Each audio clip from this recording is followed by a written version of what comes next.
When she returned home that evening, she found Gabriel sitting on the balcony wrapped in a blanket, watching the sun set over the city he had once dominated with his business empire. The light painted the sky in shades of gold and crimson. He looked tired but peaceful. "You went to the hotel, didn't you?" he asked quietly. She nodded. "I wanted to see where it all began. It felt like closing a circle," he smiled. "You turned pain into purpose, Isabella.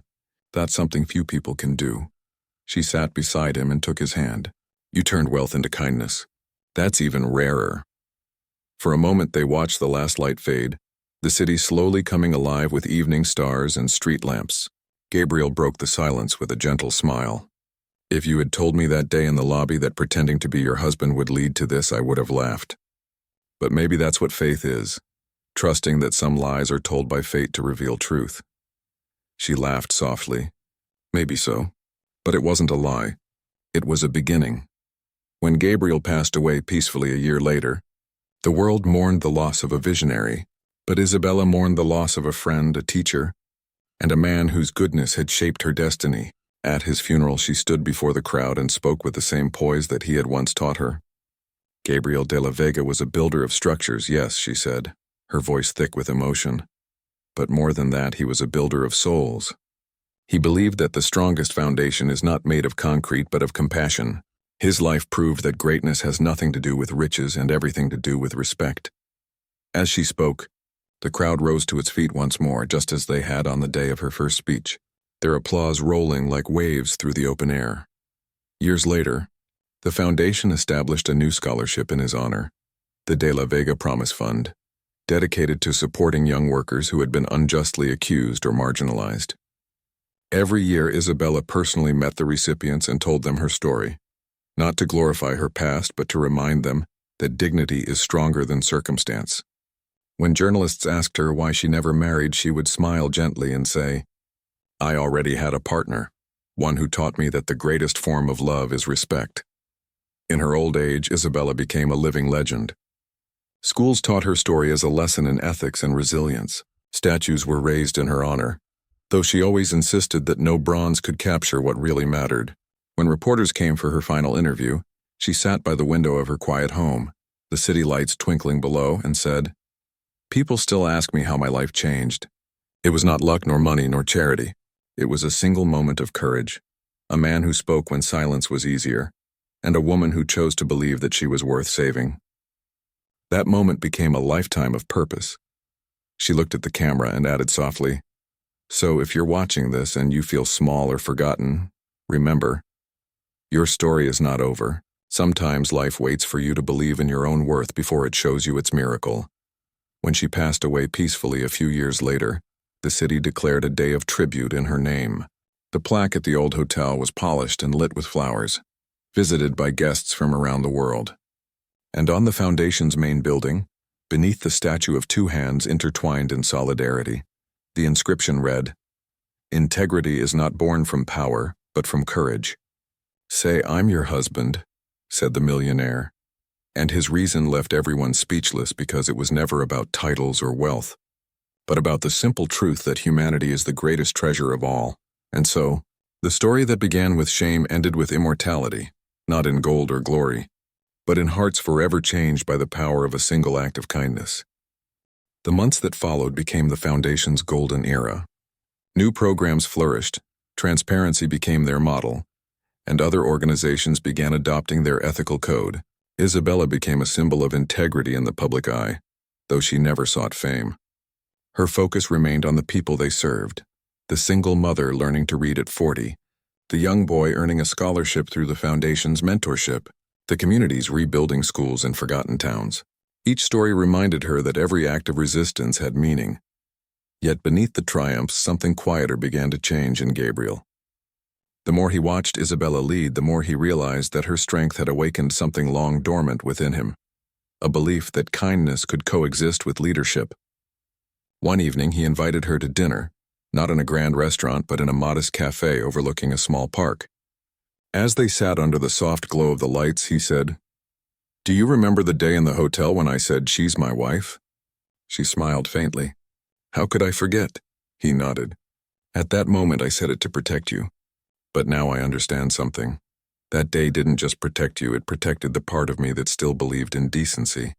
You reminded me of who I was before money built walls around me. Isabella looked at him, her eyes reflecting the candlelight. And you reminded me that not all power corrupts. Some power chooses to protect. For a long while they sat in comfortable silence, the kind that doesn't need words. Around them the city continued to hum. Cars passing, laughter from nearby tables, the rustle of trees in the night wind.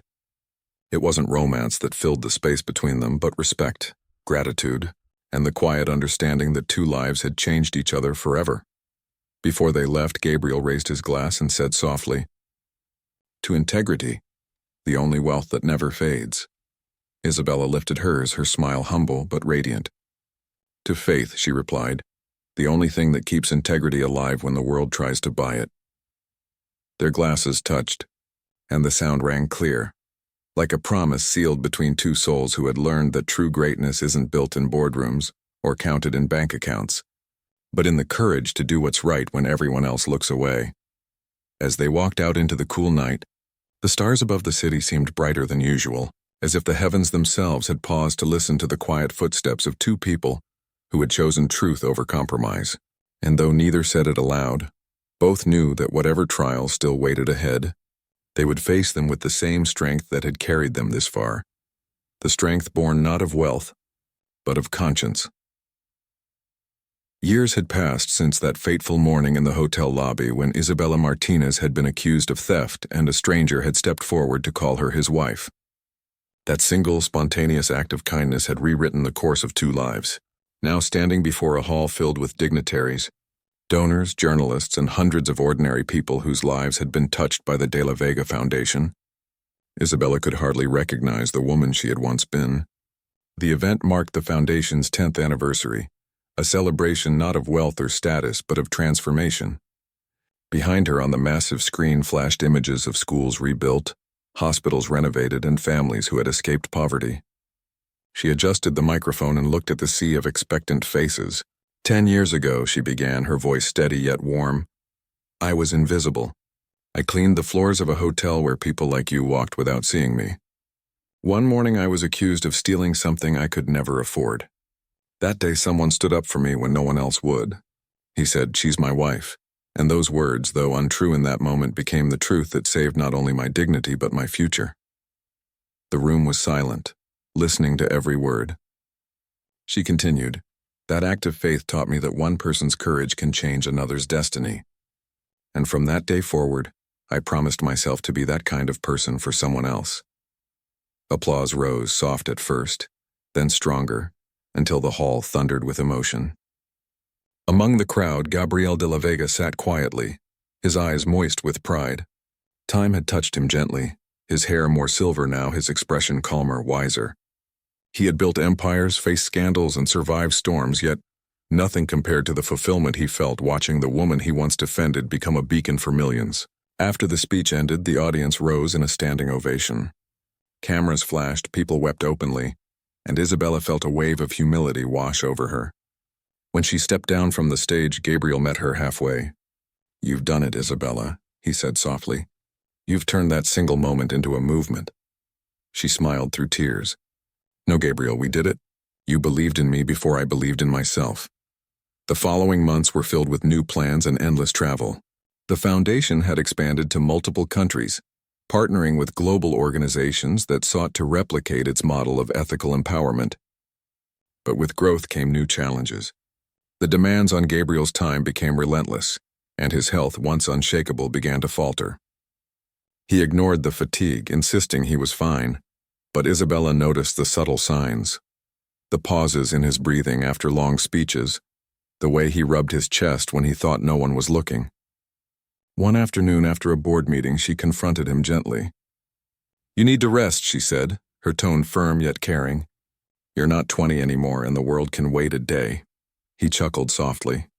"You sound like my doctor and my conscience." "Maybe I'm both," she replied, half smiling. But her eyes were serious. "The foundation doesn't need a hero. It needs a future. Promise me you'll take care of yourself."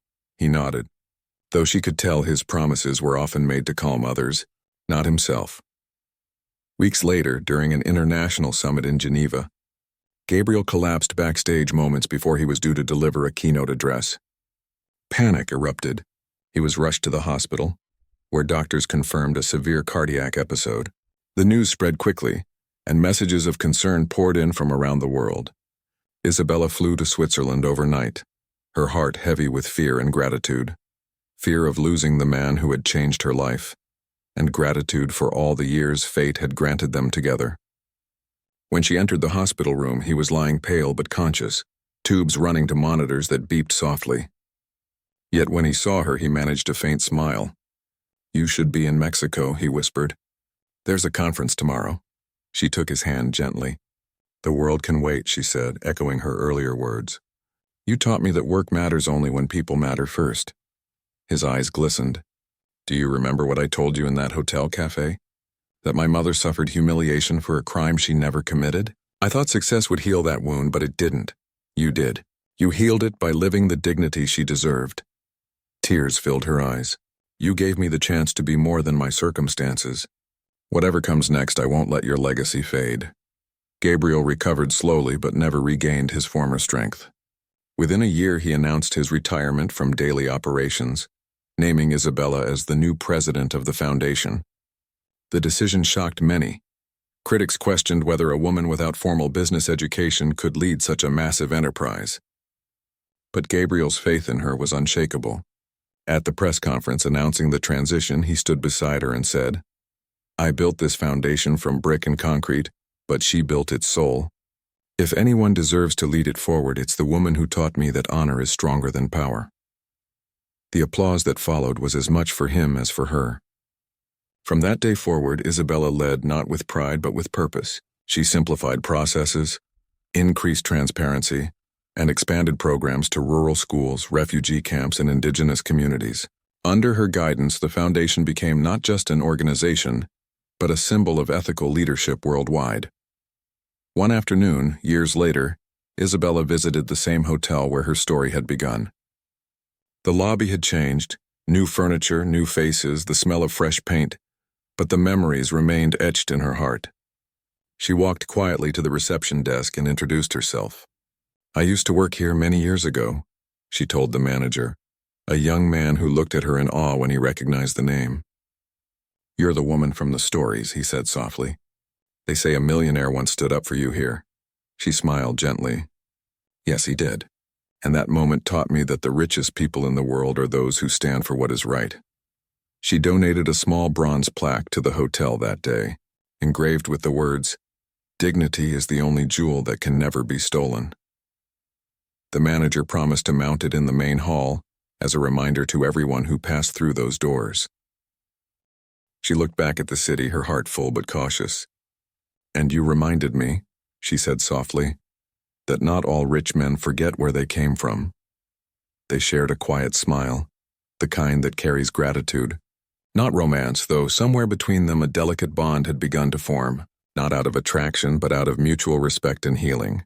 Gabriel saw in her the courage his mother once had, and Isabella saw in him the rare decency that proved compassion could exist even in power. As months rolled on, the foundation grew beyond anything Gabriel had imagined. Branches opened in other cities. International donors took notice. Isabella became the public face of the movement, speaking at conferences about the dignity of labor and the strength of those society often overlooks. "We are not victims of circumstance," she told a crowd one evening. "We are architects of our own tomorrow." Her voice trembled slightly, but her conviction filled the hall. Gabriel watched from the audience, his chest swelling with pride. Yet success did not erase humility. Isabella still visited her old neighborhood, still helped her neighbors with their paperwork, still sent money to her mother's village. Each act reminded her that real success isn't measured by titles but by the number of lives you touch. And though she never said it aloud, every milestone she achieved felt like a silent conversation with the memory of that day in the hotel. The day a stranger had called her his wife to save her dignity, not realizing he was also saving her destiny. One night, after another long day, Isabella sat at her desk long after everyone had gone. The city outside glimmered with the restless lights of traffic and dreams. On her wall hung a framed quote Gabriel had given her during her first month at the foundation. It read, "Power means nothing unless it lifts others." She smiled, realizing she now lived that truth every day. The woman who once feared losing her job now created jobs for others. The one who had been accused now stood as proof that truth always finds its voice, no matter how long it takes. And as she closed her laptop and looked once more at the skyline, she whispered to herself, maybe miracles don't arrive wrapped in light. Maybe they wear suits and tell small lies to protect you from a world that never learned compassion.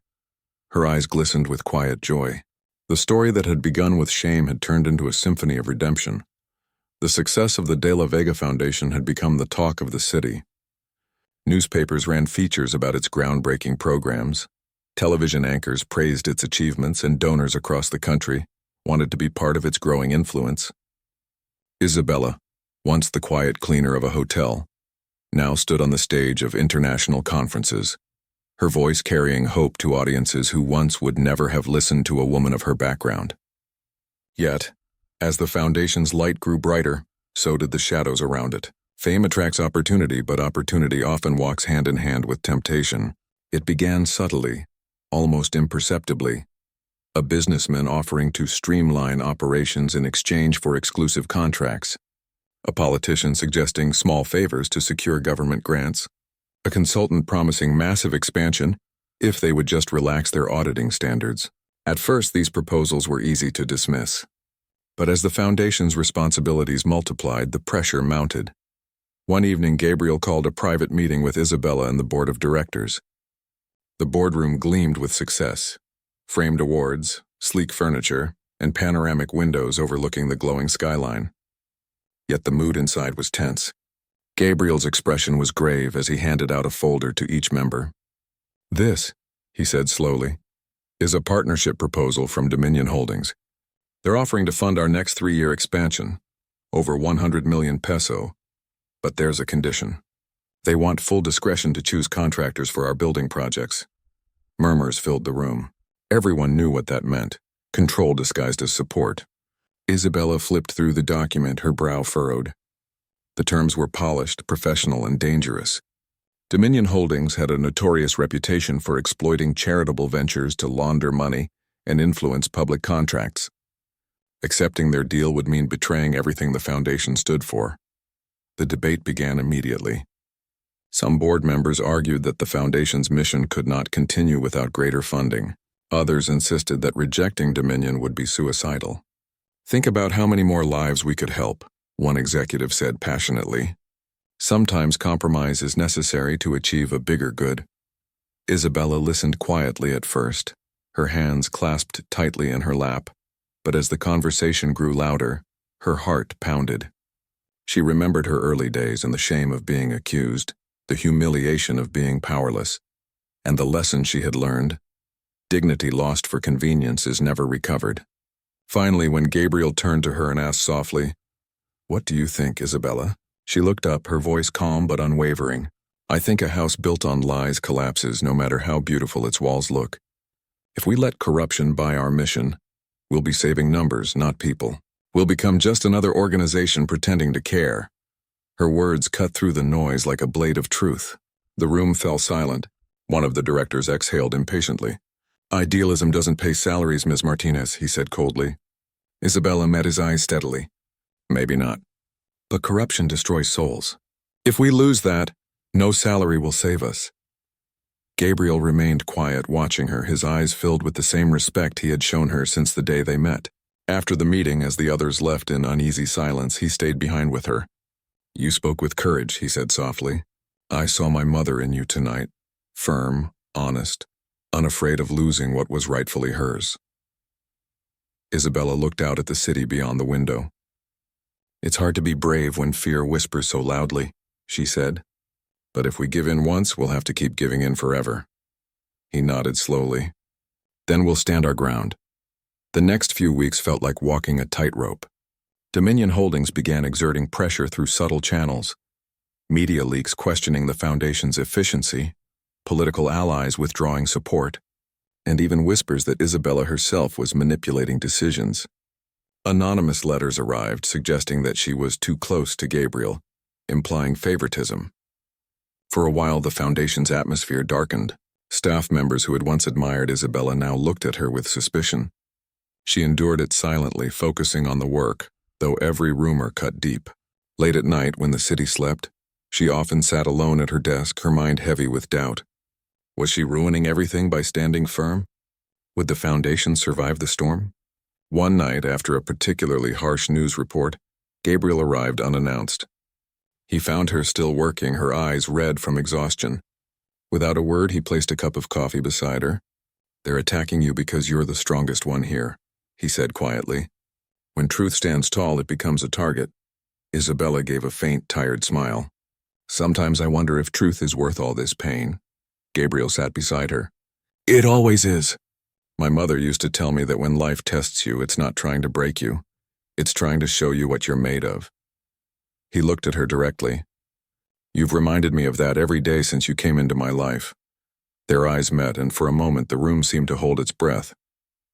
It wasn't romance that passed between them, but something deeper. A bond forged in shared purpose and pain. Two people from different worlds who somehow found the same moral compass. The next morning, Gabriel called a press conference. Standing before a wall of cameras, he spoke clearly and fearlessly. "The De La Vega Foundation will not accept funds that come with strings attached. We exist to serve people, not power. If that means losing partnerships, so be it. We would rather be small and honest than large and corrupted." His statement shook the city. Some called him foolish. Others called him heroic.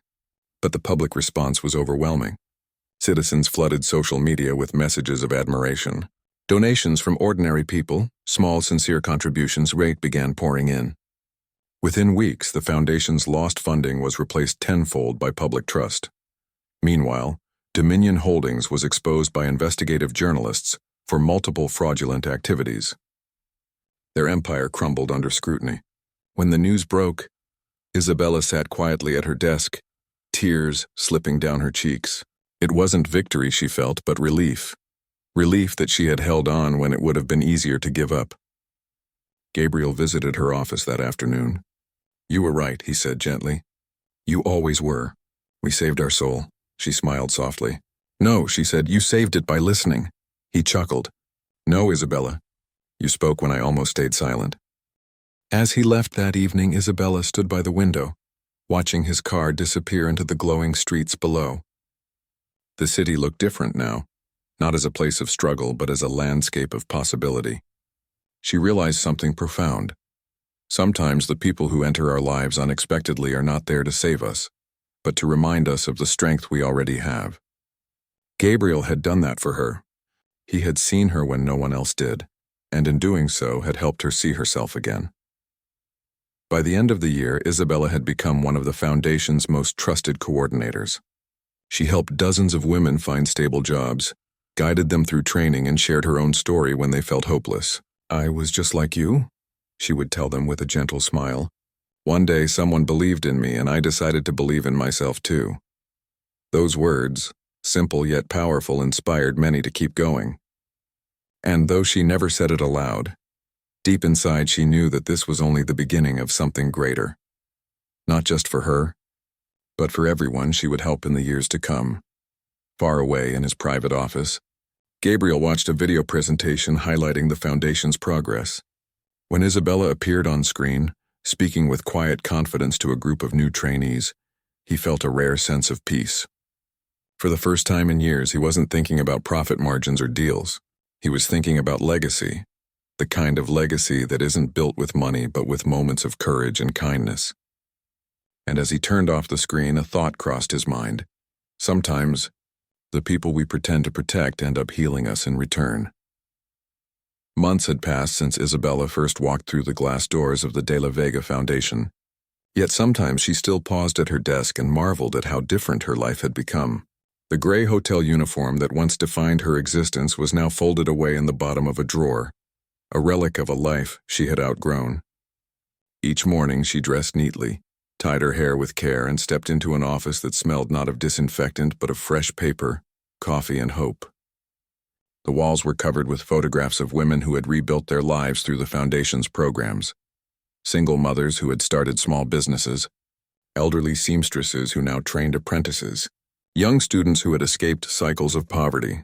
Isabella coordinated many of these stories, guiding applicants, securing funding, and speaking at workshops about dignity and perseverance. She had become a quiet leader, the kind who inspired without raising her voice, and yet she never forgot where she came from. Still, the higher she climbed, the sharper the air became. Not everyone around her celebrated her rise. Among the new hires was a woman named Claudia Serrano, elegant and confident with an education from abroad and a tongue sharpened by ambition. To outsiders she was polite, but to Isabella she carried a chill that words could not hide.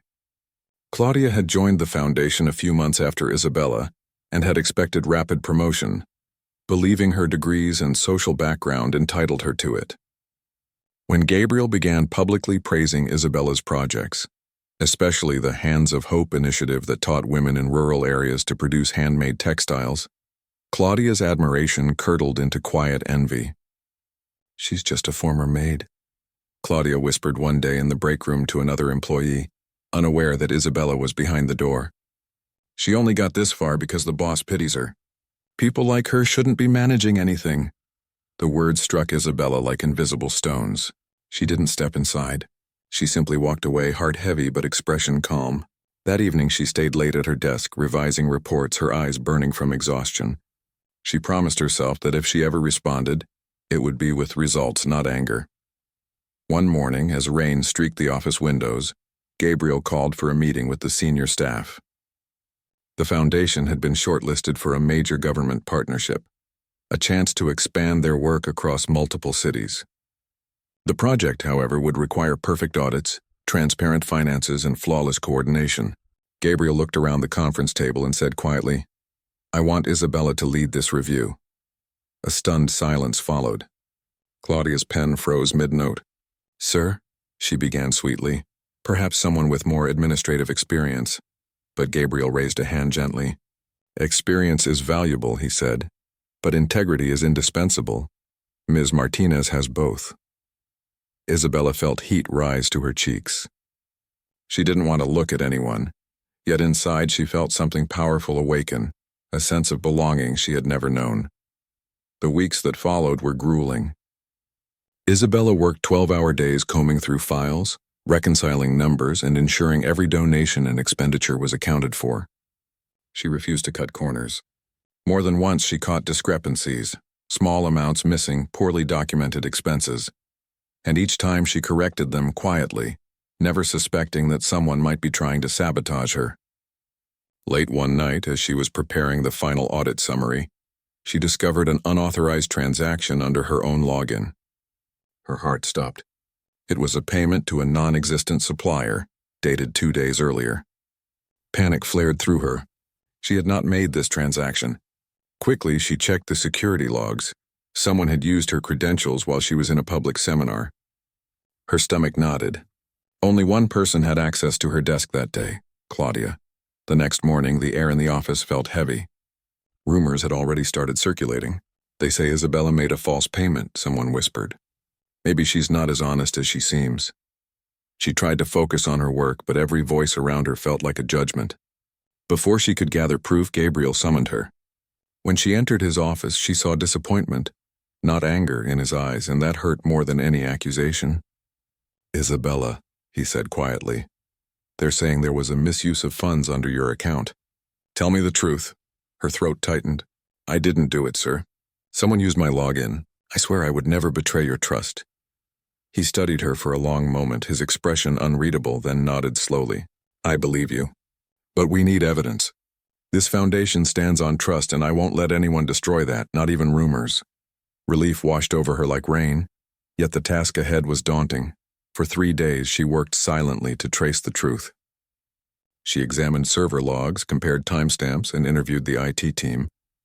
Finally, late on a Friday night, she found what she was looking for. Security footage from the surveillance cameras showing Claudia sitting at Isabella's desk while she was away, typing quickly, glancing around nervously. Isabella printed the still frame, her hand steady now, and took it straight to Gabriel's office. When he saw the evidence, his expression darkened. "I knew it," he said quietly. "Pride destroys faster than poverty ever could." The next morning, Claudia was called in. She tried to twist the story, claiming she had only been checking an email, but the proof was undeniable. Gabriel dismissed her from the foundation that day, but not without a lesson. You could have used your talent to build something, he told her, but you chose jealousy instead. Remember this, no degree can replace integrity. After Claudia's departure, the atmosphere in the foundation changed. People began to look at Isabella not with doubt, but with respect. The government partnership was approved, thanks in large part to her meticulous work. In the ceremony that followed, Gabriel stood at the podium, reporters flashing cameras, and said in his steady voice, "Behind every successful project stands someone who believes that honesty matters more than convenience. For us, that person is Ms. Isabella Martinez." The applause that followed was thunderous. Isabella, standing at the side of the stage, fought back tears. She had once been accused of theft in a hotel lobby. Now she was being honored for her integrity before the nation's media. The transformation was almost too much to believe. That evening, after the celebration, Gabriel found her alone on the balcony of the foundation's headquarters, watching the city lights shimmer below. The air smelled of rain and jasmine. "You did well," he said softly as he joined her. "You didn't just save this organization. You reminded me why it exists." She smiled faintly. "I only did what anyone with a conscience would do." He shook his head. "No, many would have given up or lashed out. You chose truth and patience. That's rare." For a moment they stood in silence, the night breeze tangling through their words. Then Gabriel spoke again, quieter this time. "When I called you my wife that day, I did it to protect you. But lately I've been wondering if fate was trying to tell me something deeper, that maybe we're meant to protect each other in ways we don't yet understand." Isabella turned to him, startled, but his gaze held no expectation, only honesty. "You changed how I see people, Isabella," he continued. "I used to think wealth insulated me from injustice. You reminded me that kindness is the real power." 3 weeks later, destiny called again. Isabella was on her lunch break when her phone buzzed with an unknown number. "Hello?" she answered cautiously. "Is this Isabella Martinez?" The voice on the other end was deep, familiar. "It's Gabriel. I hope I'm not disturbing you." Her heart skipped a beat. "How did you get my number?" she asked. "I asked the manager for it," he replied honestly. "If you'd prefer I don't call again, I'll understand. I just wanted to ask, have you ever thought about working somewhere better?" And with that simple question, Isabella's life began to change again. When Isabella hung up the phone, her hands trembled slightly, not out of fear but disbelief. She stared at her reflection in the window of the staff cafeteria, watching the city shimmer beyond the glass. The lunch-hour chatter of other employees faded into a dull hum around her.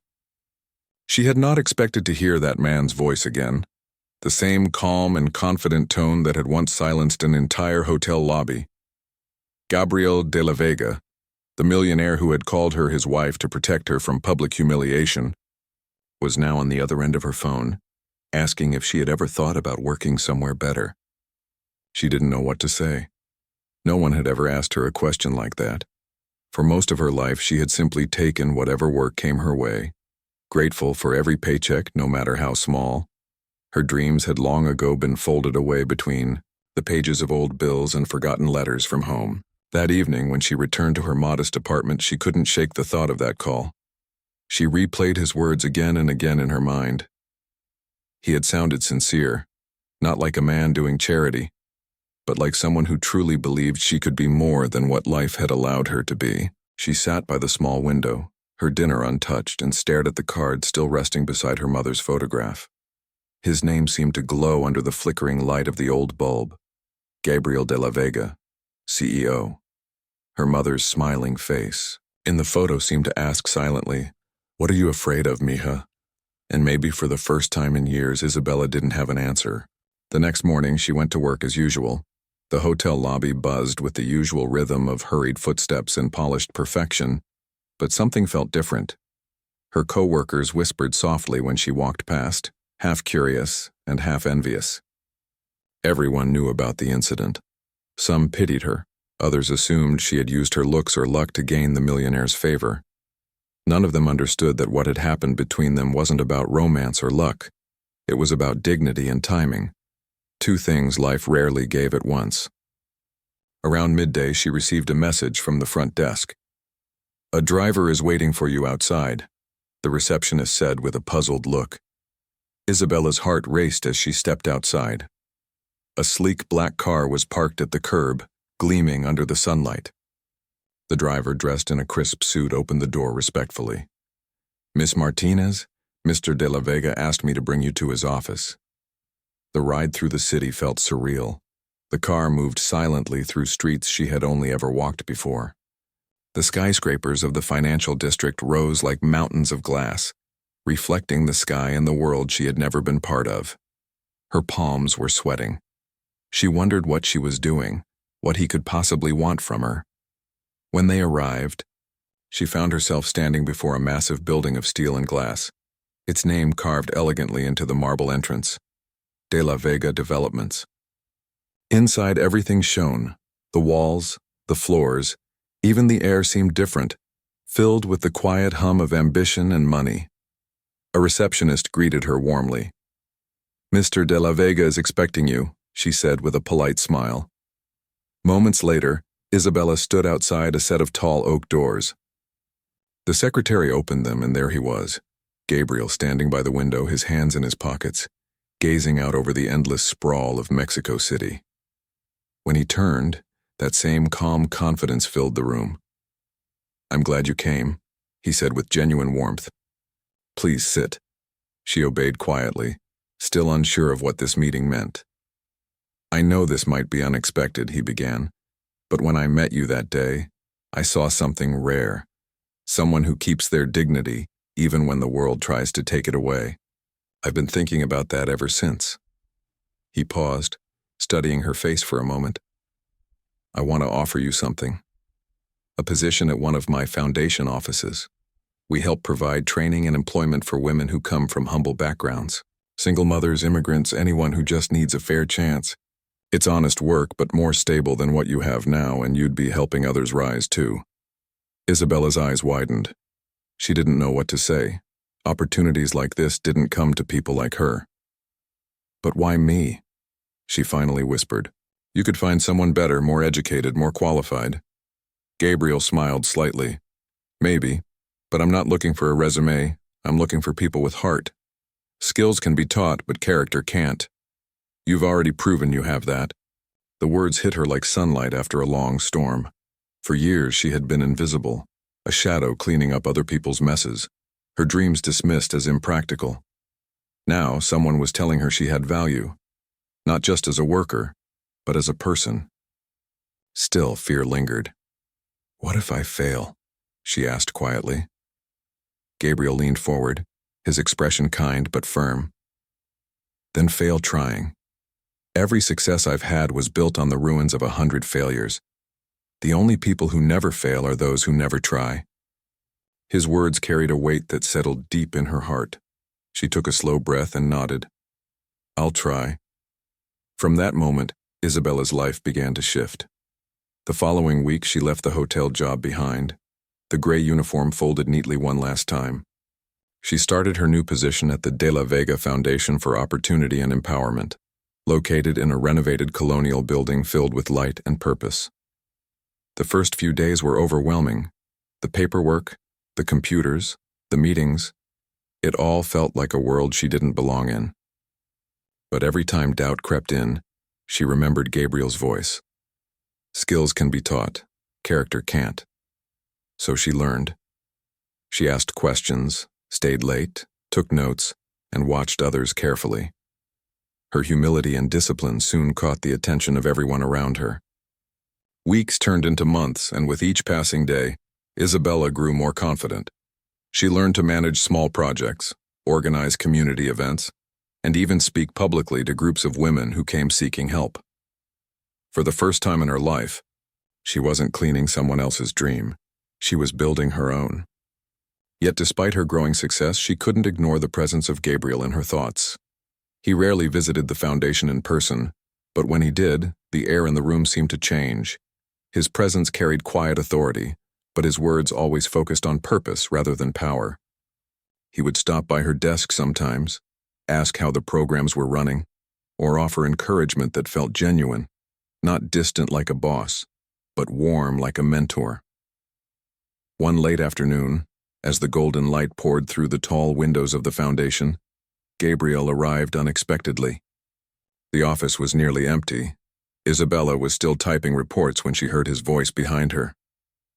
"Still working?" She turned, startled, and smiled shyly. "Just finishing up." He nodded approvingly.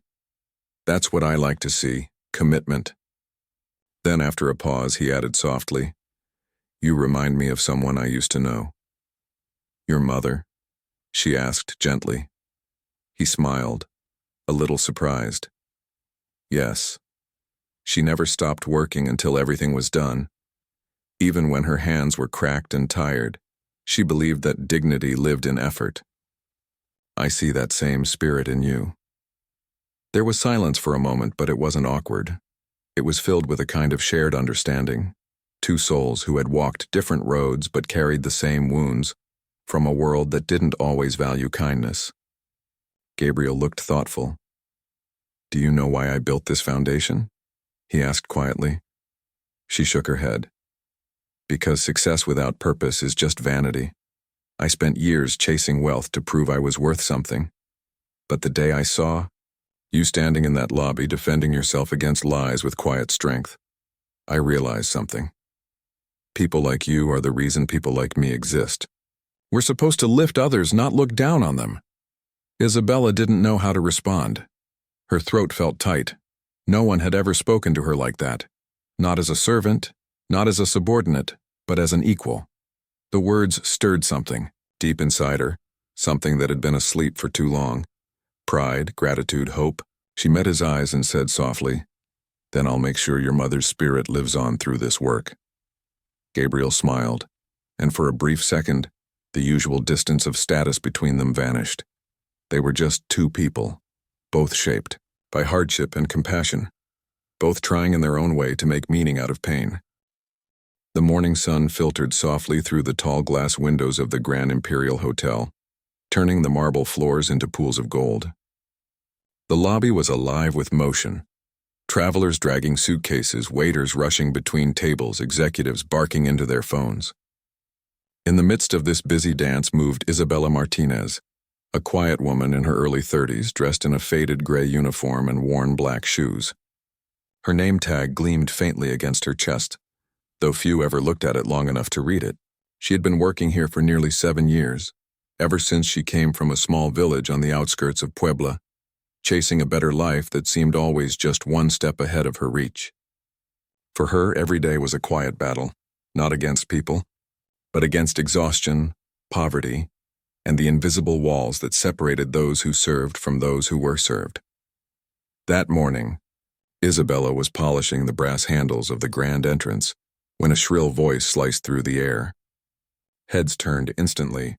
At the reception desk stood a woman who looked like she had stepped straight out of a fashion magazine.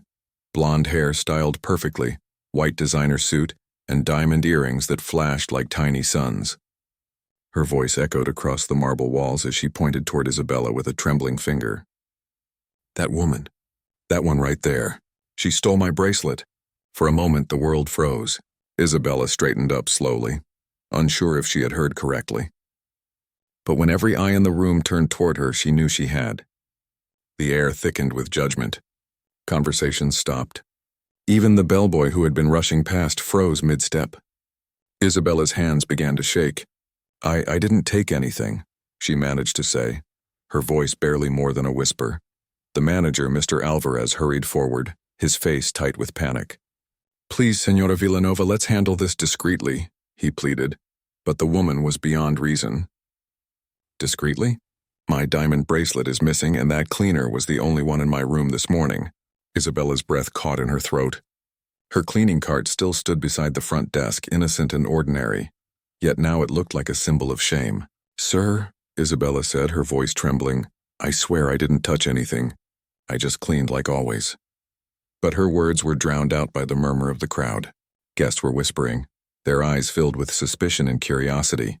Mr. Alvarez rubbed his temples, exasperated. Let's go to my office, he said, grabbing Isabella's arm. His tone was controlled, but the tightness of his grip betrayed his own fear. Fear of scandal, fear of losing a wealthy guest. Isabella wanted to resist, to shout that she was innocent, but years of being overlooked had taught her that shouting didn't help people like her. She lowered her head and followed. As they walked through the lobby, she could hear the whispers behind her. These people can't be trusted. She looks guilty. Poor woman, maybe she needed the money. But before they could disappear down the corridor, a calm, confident male voice interrupted. "Excuse me," the voice said, deep but measured. "I think there's a misunderstanding here." The crowd turned and the hotel suddenly fell silent again. A man stood near the lounge, tall, with neatly combed black hair touched with silver at the temples. His suit was dark blue, tailored perfectly, the kind of clothing that didn't shout wealth but whispered it quietly. His gaze was steady and there was something in his posture, not arrogance but quiet authority. "And who are you to interfere?" the blonde woman snapped. The man's eyes flickered toward her, then to Isabella and finally to the manager. "My name is Gabriel de la Vega," he said simply. "And that woman you're accusing," he paused, his eyes softening as they met Isabella's, "is my wife." The room erupted in gasps. Isabella froze, her mind blank. His wife? She had never seen this man in her life. The manager stammered. "Mr. de la Vega? The Gabriel de la Vega?" His tone was suddenly deferential. Everyone in the hotel industry knew the name. Gabriel was a well-known businessman, owner of one of the largest real estate firms in Mexico City. "Yes," Gabriel replied, calm as a mountain. "And I can assure you my wife did not steal your bracelet." He stepped closer, placing himself between Isabella and the accuser. "If you insist otherwise, I suggest we review the surveillance footage before you humiliate yourself further." The blonde woman blinked, caught off guard. Your wife?" she repeated in disbelief. "That cleaning lady?" The words dripped with contempt. Gabriel didn't flinch. "That's correct," he said evenly. "And I suggest you apologize before this becomes a matter for my legal team." His voice carried no anger, just an unshakable certainty that made people believe him. Even Isabella felt a strange calm settle over her confusion. The woman faltered, glancing at the crowd, suddenly unsure. The manager's face had gone pale. "We'll check the room immediately," he said quickly. "Please, everyone, go back to your business." As the commotion died down, Gabriel turned to Isabella. "You're shaking," he said softly. "Sit down. You've done nothing wrong." His tone carried such warmth that for the first time that day she felt tears sting her eyes, not of fear, but of relief. They sat at a quiet corner table in the hotel cafe. For a while neither spoke. The tension of the scene still hung heavy in the air. Finally, Isabella found her voice. "Why did you say that?" she asked, still not meeting his gaze. "Why did you call me your wife?" Gabriel exhaled slowly. "Because I've seen this kind of injustice too many times," he said. "And sometimes the only language people like that understand is power." His words were calm, but there was an ache beneath them. "My mother was once in your position. She worked as a maid for wealthy families. One day she was accused of stealing a bracelet too, just like you. They called her a thief in front of everyone. She cried for days.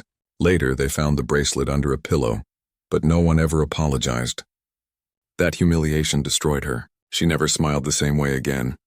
Isabella's heart tightened. She understood too well what it meant to be accused, to be looked down upon, to be invisible. "I'm sorry," she said quietly. Gabriel shook his head. "You have nothing to be sorry for. That woman owes you an apology." He sipped his coffee, his expression thoughtful. "I didn't plan to intervene, but when I saw the look in your eyes, it was like watching my mother all over again. I couldn't stand by." Minutes later, Mr. Alvarez returned, looking pale and sweating. "Mr. de la Vega," he said nervously, "we found the bracelet. It had fallen behind the dresser." "The guest apologizes for the confusion."